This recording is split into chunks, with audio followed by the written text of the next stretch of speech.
Ce que nous pouvons retenir à travers les deux journées, c'est d'abord la forte implication des autorités administratives, à savoir le préfet, le sous-préfet de Niaguis et le sous-préfet de Niassia, les maires des 3 communes de l'arrondissement de Niaguis et vraiment les maires des 2 communes de Niassia.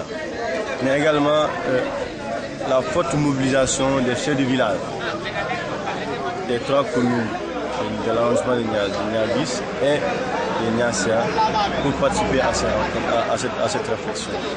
Mais au-delà de ça, nous avons les jeunes et les femmes leaders qui se sont mobilisés et les chefs religieux qui sont mobilisés pour participer à cela. Ça, c'est d'abord un premier sentiment que nous avons. Mais le deuxième sentiment, c'est que le contenu apporté par M. Lamine Sagna, coordinateur de la maison de justice de Ziguinchor, sur ce que dit la loi sénégalaise sur la protection de l'enfant, et de manière simplifiée pour permettre aux populations au niveau le plus bas de mieux comprendre quels sont les différents éléments qui entrent que le gouvernement, la loi du Sénégal pour l'enfant.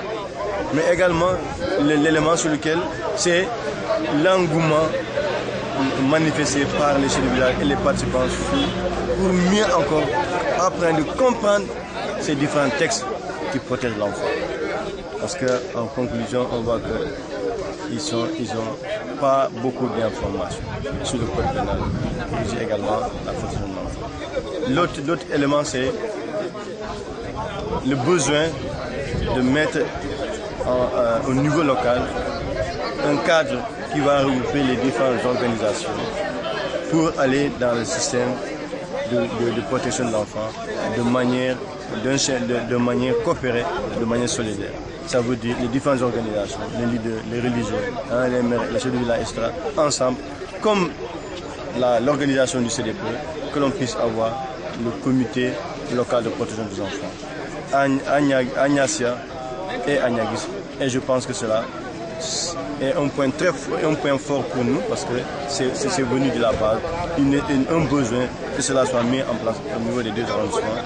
Et vraiment, ça, un élément qu'on va prendre en compte et Inch'Allah, qu'on va accompagner pour vraiment que ça se joue. Mais si cela est fait, c'est grâce à deux acteurs. Ça veut dire que l'UNICEF, qui est le partenaire, qui nous accompagne, mais également le préfet qui est le président du comité départemental de protection de l'enfant.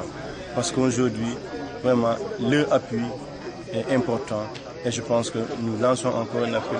Souhaitons que vraiment l'UNICEF continue à nous appuyer, à appuyer les différents acteurs au niveau du département, de la région, pour que vraiment cette question de protection de l'enfant soit partagée avec les populations et qu'ensemble nous puissions lutter contre les violences et d'autres formes de travail, etc., que les enfants vivent au sein des populations, au sein des communautés.